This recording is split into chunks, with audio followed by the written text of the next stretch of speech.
It's your boy Hustle's Home, and I'm back with another one. And today, we got a special episode today. Usually, I try to keep it boxing when it comes to these boxing dudes. You know what I'm saying?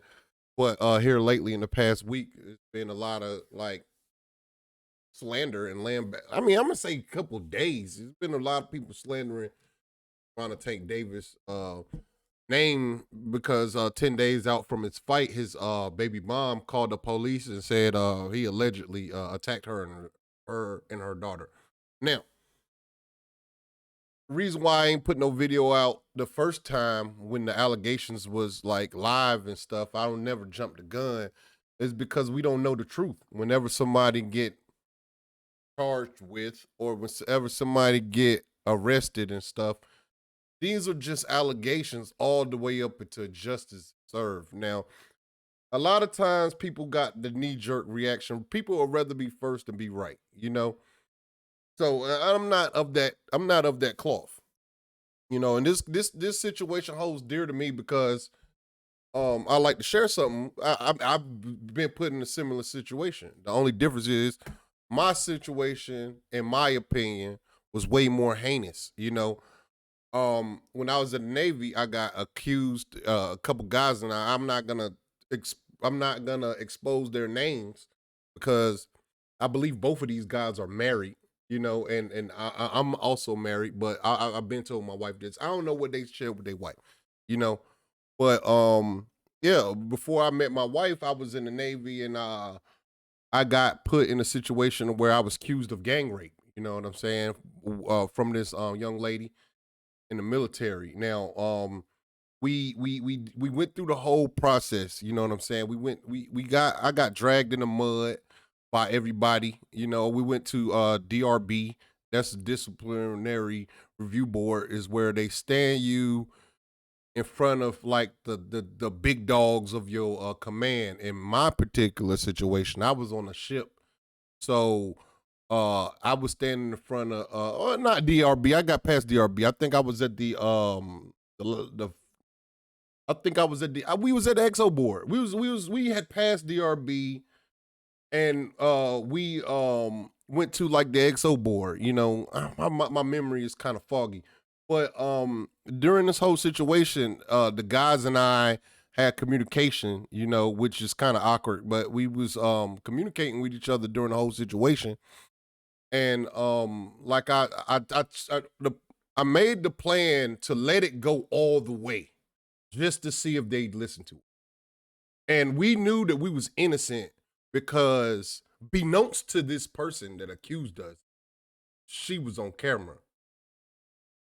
She had the camera, used the camera, everything, like selfie. This is before cell phones had these good old cameras.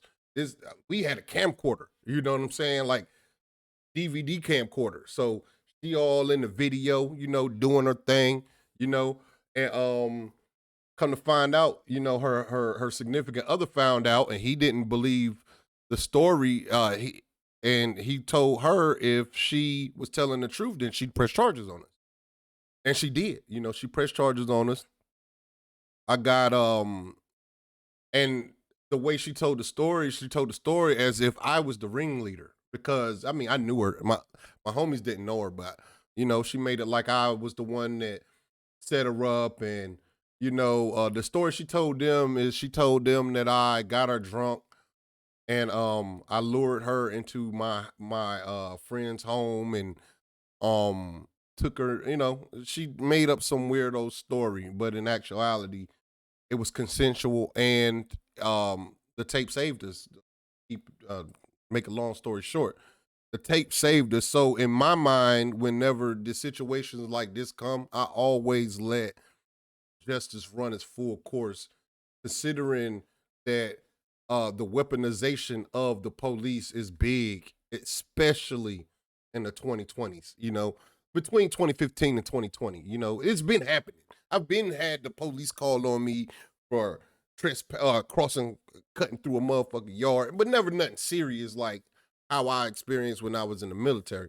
But uh, when guys as men, we like women that we deem beautiful. You know, people think that looks aren't anything, everything, but looks is what gets you in the door. You know, for the most part. So whenever you got these chicks that look a certain way, like these chicks, like these dudes going after, they are passed around, you know, these are industry chicks, you know, and I don't disrespect no woman because I have daughters and I have a wife, so I really coven on like protecting the black woman, you know. I am a protector of black women, but I'm also a protector of black men. I will not trade my masculinity for femininity. So I also I also have a son, so I'm also a protector of black men, as I said. So whenever I feel like is a situation where a person not being genuine, you gotta step away from this person. So when she accused this man of assaulting not only her, let's keep that in mind, not only her, she accused this man of assaulting a child, you know, her child. So with that being said, like suppose like let's keep it a buck now. This could have went way worse. Like she playing with people. This could have went way worse. The way the phone call was but when you hear the phone call, because the 911 dispatch phone call is public information, she first starts off as like kind of like calm. And then as the conversation goes, she get more frantic and stuff. When and that's done happened before. So this ain't nothing that's new, you know. But as far as Gervonta Take Davis, man, keep your head up, big dog. All in all, she ended up clearing his name, saying that she called the police in the middle during the heat of the incident. I don't forget the exact words she used, but she didn't mean for it to be this big. But not knowing she got the second biggest boxer in boxing as a boyfriend, she can't do stuff like this. Like even if it's just a regular man, you can't do stuff like this. All this does is broadcast to the world how disloyal and how much of a conniving person you are. And this should raise warning, you know.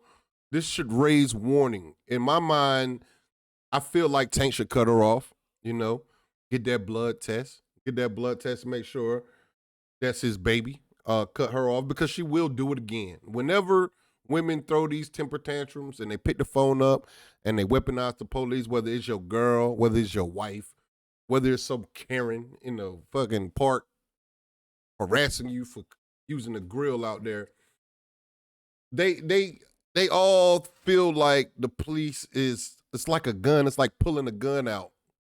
And I feel like there should be some kind of consequence whenever you waste people's time, as far as like especially lying, especially like because like suppose Tank was upset, suppose he didn't lose his cool, and this the thing about Tank Davis that I salute, because you could see the maturity. Now suppose he was going crazy when the police came up there, you know, he would have got, you know, who am I to say he wasn't gonna get shot? That was very dangerous. It's very dangerous to weaponize the police in 2022, going on 2023, and I think that should come to a stop. It should be. I'm not talking a citation either, man. I feel like if you're accused of rape, let's say you're accused of rape, the minimum punishment for rape, you should the person that's falsely accusing you, because there's a difference between being falsely accused and beating the charge. Just because you were falsely accused, just because you beat the charge doesn't mean you was falsely accused. That just means there wasn't enough evidence beyond a reasonable doubt to convict you. You know what I'm saying? So that's different than just flat out lying. You know what I'm saying? Just flat out making up a story. Now let me show you. When I first heard this story, I couldn't believe it, considering the fact that the next day was tissue with dog shit on it. She had wrote some message on this man's mirror. he had spit on his face. You know what I'm saying? And I thank God I have never dealt with a woman, anybody spitting on my face. I don't know what I do. You know, but Tank gets a 10 out of 10 for performance on this as far as being a man. I feel like he handled it like a man. If you know, cause she spit on that man. We talking about junior lightweight champion Tank with like a 90-some% knockout rate. So I mean, when people, I don't know Tank personally, but I know he got kind of like an attitude, but that don't necessarily mean the man abusive. You know, people talking about he grabbed this woman by the coat in public a couple years ago, but that still don't. It doesn't put him under the abuser, category. He ain't never been accused of beating nobody, beating up none of his girls. But you got a bunch of these guys on the internet, just just willing to just dive off the side of the building because damsels seem to be in distress and they want to lambast his reputation with this foolery. But thank God thank God his woman came to publicly denounced her pure lie. I mean, I don't know what they should do. I don't know what they're gonna do with this relationship, but I hope it ends because, man, you got one time to shit on me, bro. And that's just the type of dude I am. You got one time to shit on me, it's over. Once you show me who you are one time, I believe you. I believe you. Yeah, I believe people could change, but change has to be brought forward. I feel like people gotta benefit from change. It's not something that a lot of people naturally do, especially people that love themselves. You don't naturally change. I feel like it's just something, there's a catalyst to cause you to change, whether you have a kid or whether you have a relationship or whatever. I don't know, but that is what it is. I just hope he ends this relationship. I hope he should. I can't say it enough. I hope he ends this relationship. I hope he get back to boxing because this is an opportunity for him to this is the big opportunity for him, man. CNN. Oh, everybody know who Tank is now. Now I feel like this is an opportunity for him to prove that he's good on his own. At first before the accusations were clear, I was thinking in my head maybe this man do need Floyd Mayweather and Leonard Ellerbe to babysit him. You know what I'm saying? Because when he was with them, at first he was doing crazy stuff, but you could see the growth. The growth was clearly there, But it is what it is, man. I feel like Tank should definitely leave this situation alone. Tank should go back to camp. Tank should go whoop on this dude that, nobody don't know, the fake Garcia, that's what they call him. And keep going on with his career, beat Ryan Garcia up next. But that's all I got on this situation. And guys, man, listen, man. One more piece of advice before I leave. You got you a woman, you got you a girl, live with her before you marry her. Live with her for an extensive amount of time. So ladies, you can follow this advice too. Don't move in with her, men. Do not never move in with no woman because they'll carry you. But y'all move together, stay together for some years, and develop a real relationship. Like it's different from being on the phone than living together. You know what I'm saying? But yeah, that's my advice, man. Live with your girl first, before you decide to have a baby with her, man. Because the baby is the only thing. Like the baby is suffering. Not when these relationships are toxic. You and your girl aren't the only ones that's suffering. The children also suffers. Don't forget to hate, like, comment, subscribe. Don't forget to follow me on Instagram at Hustles Home. Don't forget to follow me on Twitter at Hustles Home. And I'm out.